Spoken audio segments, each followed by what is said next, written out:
Hiya folks, we're back on the Astra Mk4, the Astra G. This time we're tackling the suspension at the front. We did have a broken spring on the passenger side, but I went a little bit further. I'll show you what I mean.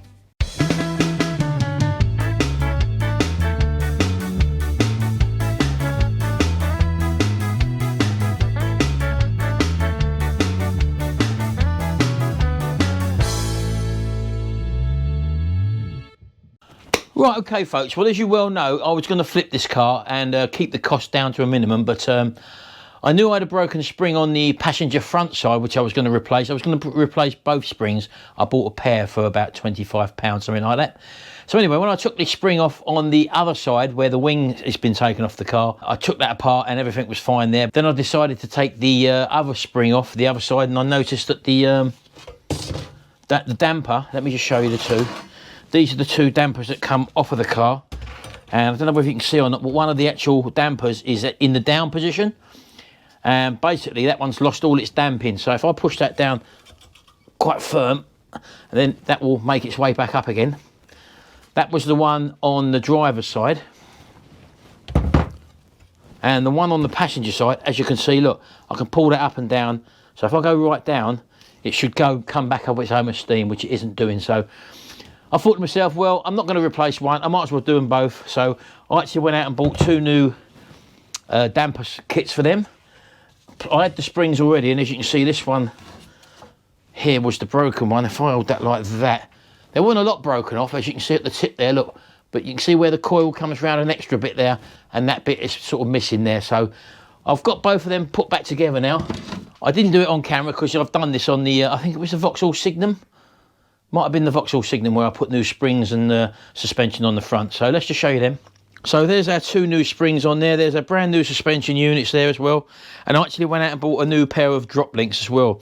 This car did have the plastic ones on there, and I find they're very, very flimsy. So I put two new metal ones on there anyway. So I've painted up the brackets for the brake calipers and stuff like that. So they're going to go back on there.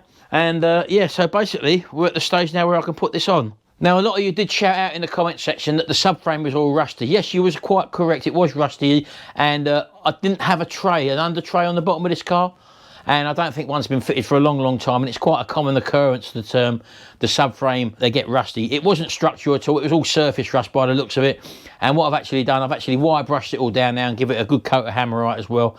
I'll be doing the same to the rear beam at the back as well, because they sort of go the same way. They get a bit crusty on the surface, so I'll wire brush that down in another video. But yeah, we're ready to put this back on now, so let's take this out the front and start putting this back together. Right, we're just out the back of the car now. Let's just show you around here. You may remember this was all scabby, all this underside here, and as you can see, it's all been re-hammerited now, given a good wire brush down and hammerited. So all underneath as well has been done, and also this side as well. So I'm happy that's all going to be nicely protected now for the moment anyway. So I'll have to see about getting an under tray for this, because it will benefit from it, because it's a common thing on these that they do corrode quite a lot, these subframes. Right, so let's start the reassembly, I suppose.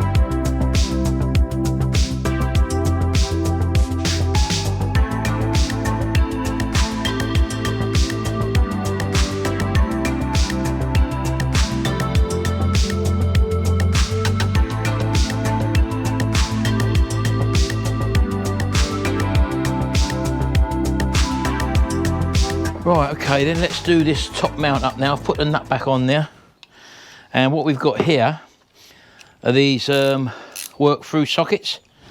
You get them in a set. I got this one from Sealy, and as you can see, they've got nice big holes through the centre there, where you can actually put another socket through them like that, or an Allen key. Ideal for doing sort of top bolts on suspension.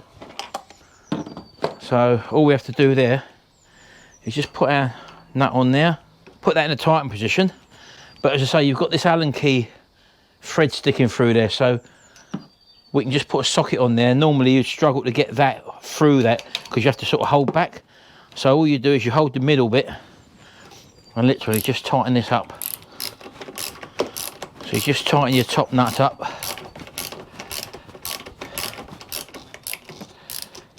And just hold back with the other one.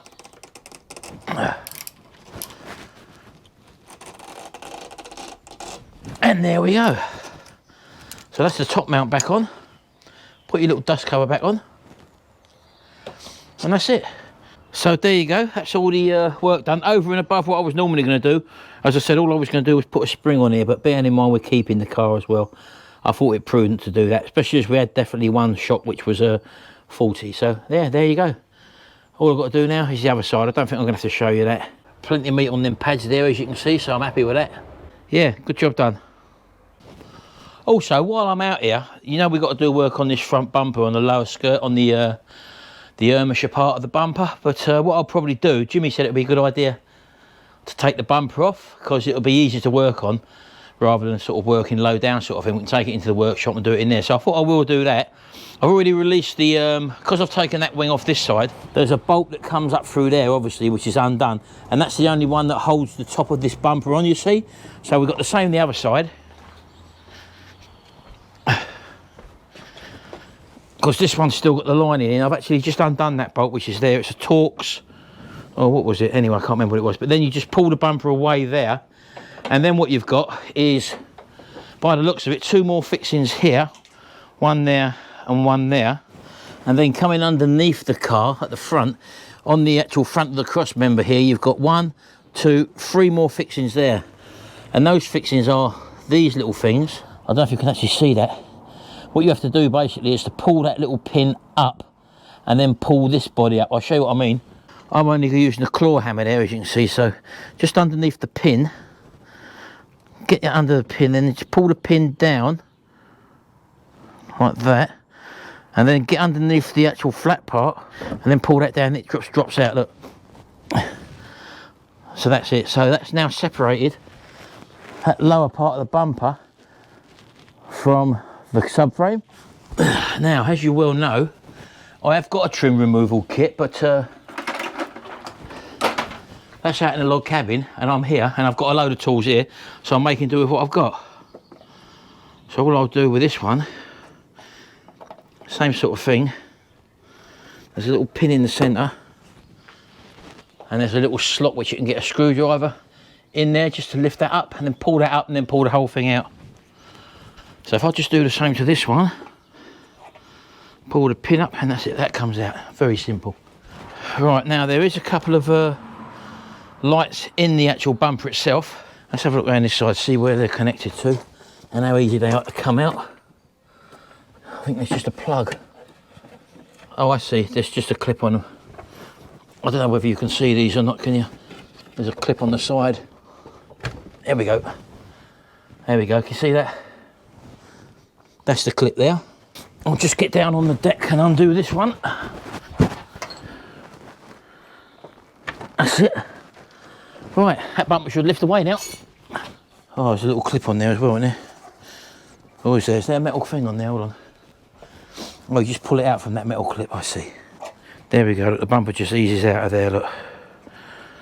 I should be able to get underneath that now, pull that forward. Right, there we go. Oh, here we go, here we go. That's it. Happy days, and there you go. Oh, there is another sensor in the middle. Could that be, I don't know what that is. Was it a thermostat or something?